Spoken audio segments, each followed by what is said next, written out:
Good morning students, welcome to our BEd online class.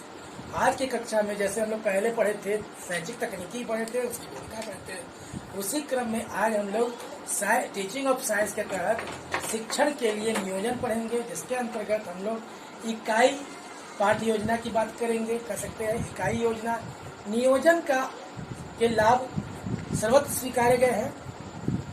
शैक्षिक नियोजन भी इसी प्रकार अधिगम को प्रभावी बनाने में सहायक है। एक शिक्षक समस्त पाठ्यक्रम अथवा एक इकाई अथवा एक पाठ के लिए नियोजन कर सकता है। इकाई अध्ययन के लिए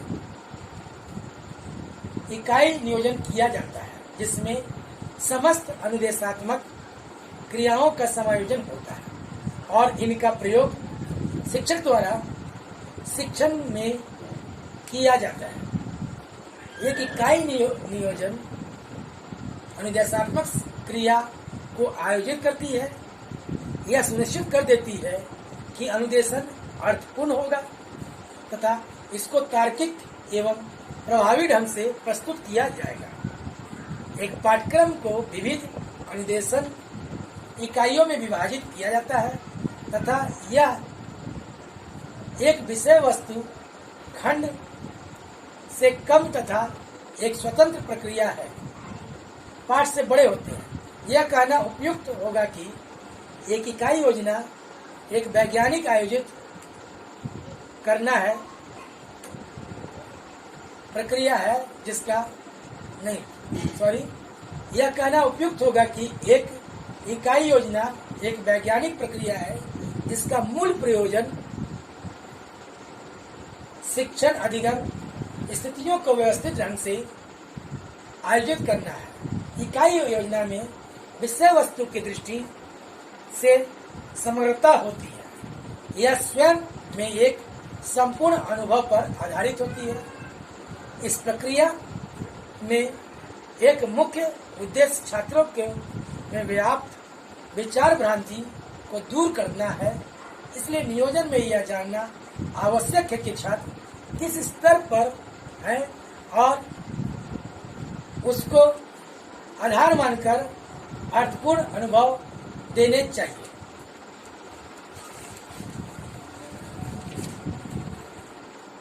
इकाई पाठ्य योजना में संपूर्ण शिक्षण विषय वस्तु को एक इकाई मानकर चलते हैं और फिर उस शिक्षण विषय वस्तु को वांछित उपभागों में बांट लेते हैं। नियोजन के स्तर लेवल ऑफ प्लानिंग। शिक्षण अधिगम नियोजन या योजना शैक्षिक सत्र के लिए विकसित की जाती है, जिसमें विद्यालय की समस्त योजनाएं सम्मिलित होती है। शिक्षक की योजना सामान्यतः कक्षा अनुदेशन से संबंधित है और यह क्रिया प्रथम दिन से प्रारंभ होकर पूरे सत्र तक चलती रहती है या बनी रहती है। इसलिए शिक्षक को योजना व्यापकता में देखना आवश्यक है और यह निम्न प्रकार की योजना बनाता है। पहला, वार्षिक योजना, सत्र योजना, एक माह की योजना, एक सप्ताह की योजना। एक सप्ताह की योजना को ही हम इकाई योजना के अंतर्गत रखते हैं और प्रतिदिन की योजना को हम पाठ्य योजना के अंतर्गत मानते हैं। इकाई योजना का अर्थ मीनिंग ऑफ यूनिट प्लानिंग। ऐतिहासिक परिप्रेक्ष्य में इकाई एवं पाठ्य योजना आधुनिक समय की उत्पत्ति है।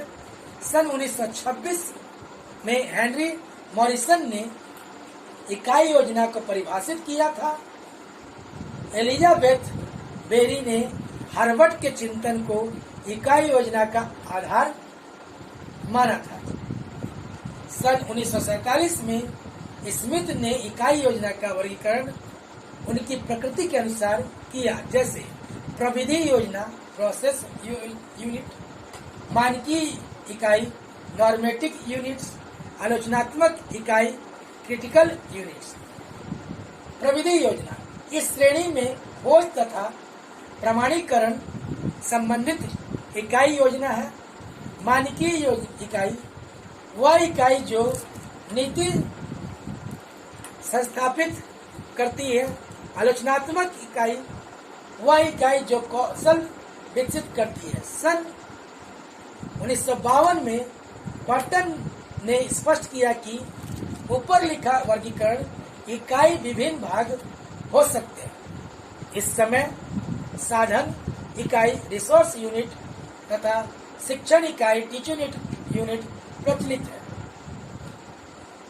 छात्र के व्यवहार में अपेक्षित परिवर्तन लाने के लिए शैक्षिक सिद्धांतों के आधार पर पूर्व चिंतन आधारित शिक्षण अधिगम योजना को 2 से 7 क्लास तक प्रयोग में लाया जा सकता है।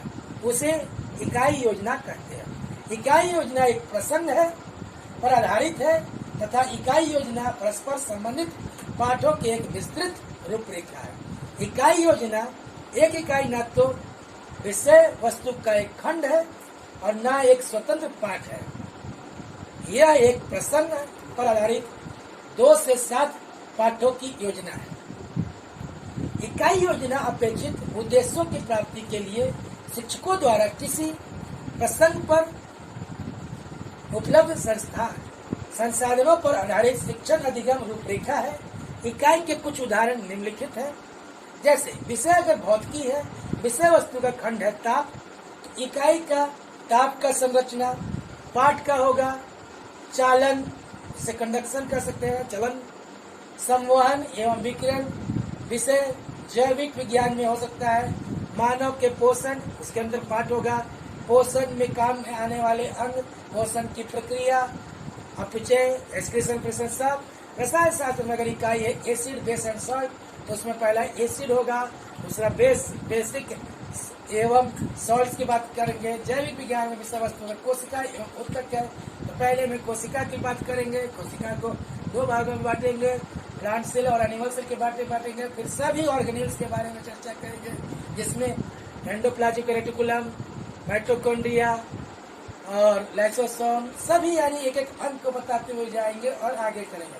उत्तक उसी तरह से आएगा जिसे कहते हैं टिश्यू के बेस पे करेंगे। तो आप पहले करेंगे टेम्पोररी टिश्यू की बात करेंगे, फिर परमानेंट टिश्यू की बात करेंगे, जिसमें से फिर आप प्लांट सेल्स के प्लांट टिश्यू की बात करेंगे, फिर एनिमल टिश्यू की बात करेंगे। इस तरह से चर्चा होगी।